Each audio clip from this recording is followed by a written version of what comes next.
Assalamualaikum warahmatullahi wabarakatuh. Sahabat muslimin dan muslimah yang dirahmati Allah, pernahkah kita merasa bangga dengan amalan yang telah kita lakukan? Merasa sudah banyak sedekah, sudah sering sholat tahajud, rutin puasa sunnah, dan bahkan rajin menghadiri majelis ilmu? Namun tahukah kita bahwa bisa saja semua amalan itu menjadi sia-sia, tak bernilai sama sekali di sisi Allah Subhanahu wa Ta'ala? Kenapa bisa begitu? Karena amal bukan hanya dinilai dari banyaknya, tapi dari niat, keikhlasan, dan ketepatan caranya sesuai tuntunan Rasulullah SAW. Dalam Quran Surah Al-Furqan ayat 23, Allah berfirman, وَقَدِمْنَا إِلَى مَا عَمِلُوا مِنْ عَمَلٍ فَجَعَلْنَاهُ هَبَاءً مَنْصُورًا. Dan kami akan perlihatkan segala amal yang mereka kerjakan, lalu kami akan jadikan amal itu bagaikan debu yang berterbangan. Ayat ini menggambarkan betapa mengerikannya nasib sebagian orang di akhirat. Mereka datang membawa setumpuk amal, tapi Allah jadikan semua itu seperti debu. Tak ada nilai, tak ada pahala, tak ada arti. Kenapa bisa begitu? Karena amal yang dilakukan tidak disertai iman, tidak ikhlas karena Allah, atau tidak mengikuti tuntunan Rasulullah SAW. Saudaraku yang dirahmati Allah, jangan cepat merasa puas atau bangga dengan amal kita. Karena bisa jadi amal itu tercampur dengan riya, yaitu ingin dipuji orang lain. Padahal dalam hadis riwayat Muslim, Rasulullah SAW bersabda, "Sesungguhnya yang paling aku takutkan atas kalian adalah syirik kecil." Para sahabat bertanya, "Apakah syirik kecil itu, wahai Rasulullah?" Beliau menjawab, "Riya." Hadis riwayat Muslim. Riya itu sangat halus, bisa masuk ke dalam hati tanpa kita sadari. Contohnya, saat kita bersedekah, tapi berharap ada yang memuji kedermawanan kita. Saat kita memposting kebaikan kita di media sosial, tapi hati kita senang saat ada yang berkomentar, "Masya Allah, luar biasa."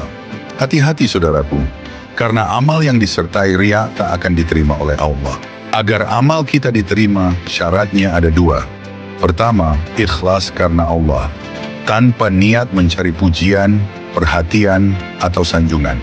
Kedua, sesuai tuntunan Rasulullah SAW.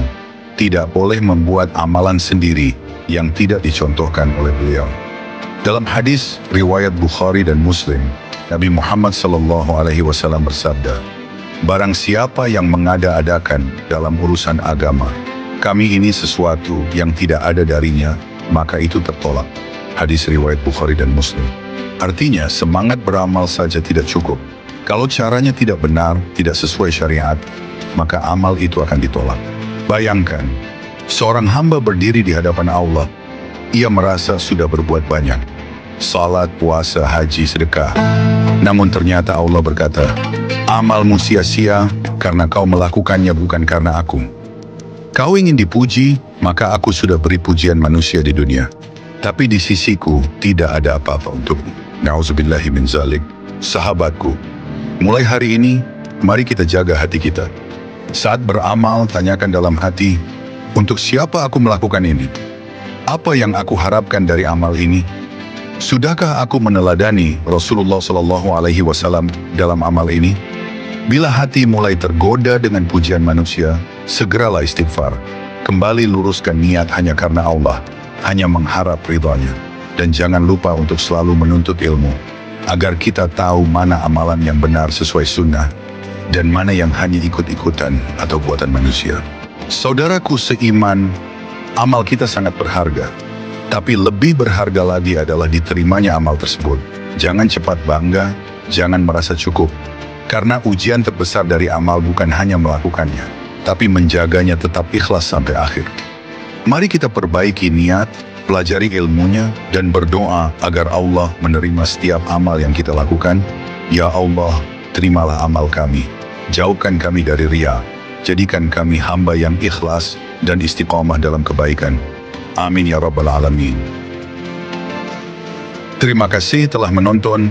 Jangan lupa untuk like, komen, share, dan subscribe channel ini. Semoga bermanfaat. Wassalamualaikum warahmatullahi wabarakatuh.